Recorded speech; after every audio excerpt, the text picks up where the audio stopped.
Hey guys, what's up? This is Corey Shields from the Selling North Georgia podcast. Nope. Hey guys, what's up? This is Corey Shields from the Selling North Georgia podcast. Hey guys, what's up? This is Corey Shields from the Selling North Georgia podcast. This is part 2 of 2 from a previous episode that we shot where Michael discusses a property that he had intended to purchase and flip.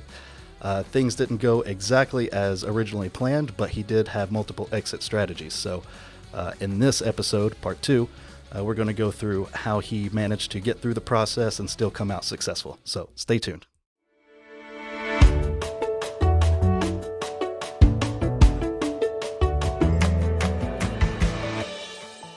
The issues I had with getting the contractors there, I just no longer felt comfortable that the flip was a viable option, because with that level of detail to attention I would have to pay, I mean, I had to go there 5 or 6 times just to get a quote that was doable.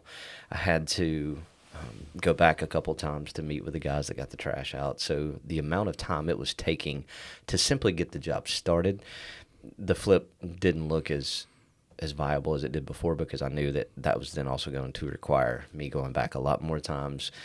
Inevitably, you always find something like on the HGTV shows, they open up a wall and they're like, oh, we had no idea that we were going to have to replace this whole wall. And so there's always that element of surprise that you just don't know what you're getting into till you get into it. Right. So with that risk being coupled with the amount of time it was taking, it just no longer seemed like the right thing. So yeah, my view on it changed throughout the course of time. And in the meantime, because I was calling so many contractors, trying to get so many people over there, I did stumble across 2 other options, and they are working for me currently on 2 other flips I've got. So all is not lost. It was obviously a profitable deal for me, but then also it led to 2 other relationships that seem to be working really well so far. Yeah.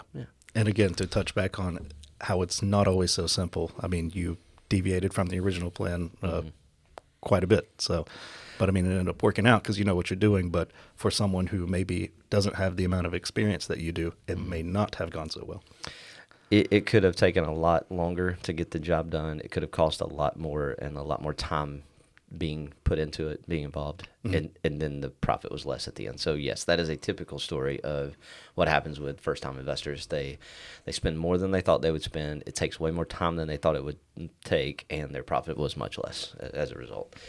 In a market we've been in for the last, who knows how many years, the values just keep going up. So if it takes you more time, you've kind of, the sin has kind of been covered, because the appreciation has helped because it's taking more time. Yeah.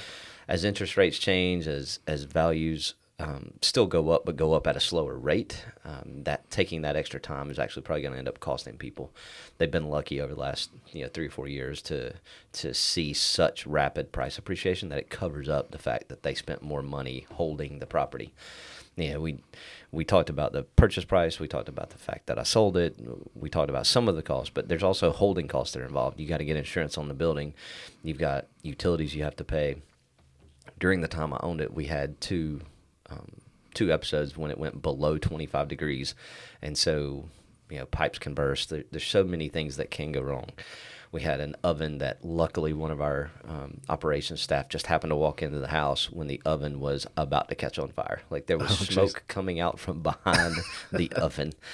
And so luckily we had somebody there. She unplugged it. We were good and moved on. But there's so much risk involved in that holding period. The 14-year-old that lives down the street, he and his buddies decide they want to go walk down the street and happen to have a baseball bat in their hand. Like there's those kinds of episodes. Or maybe see if the oven works.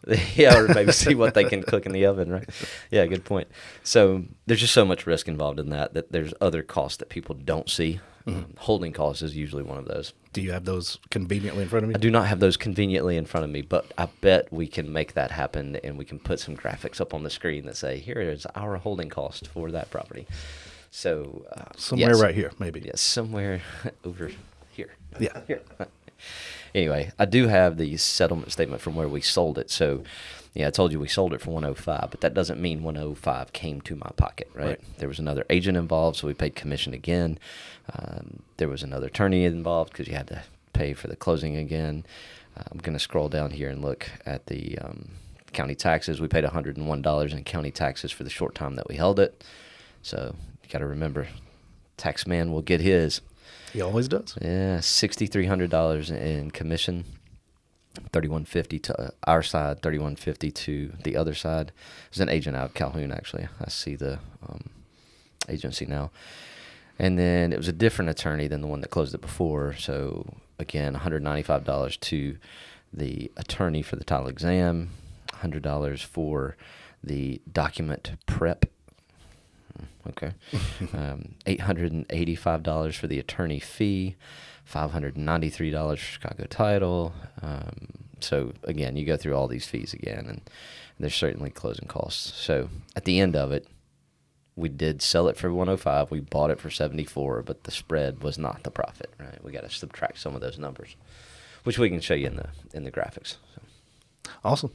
Well, I think that pretty much wraps it up, right? Yeah, I think so. Awesome. Well, you made a situation that could have gone south not go south, so good job to you, sir. Thank you. Yeah, one more thing. I was just going to say that we tell our new investors that come to us that you need multiple exit strategies. So when you're looking to buy your first investment, and we may have touched on this in one of the previous episodes where we were talking to an investor, but I never go into a property thinking this is the only way to get out of it. So in this instance, I didn't buy this house going, okay, I'm going to flip it, and that's the only option. Yeah.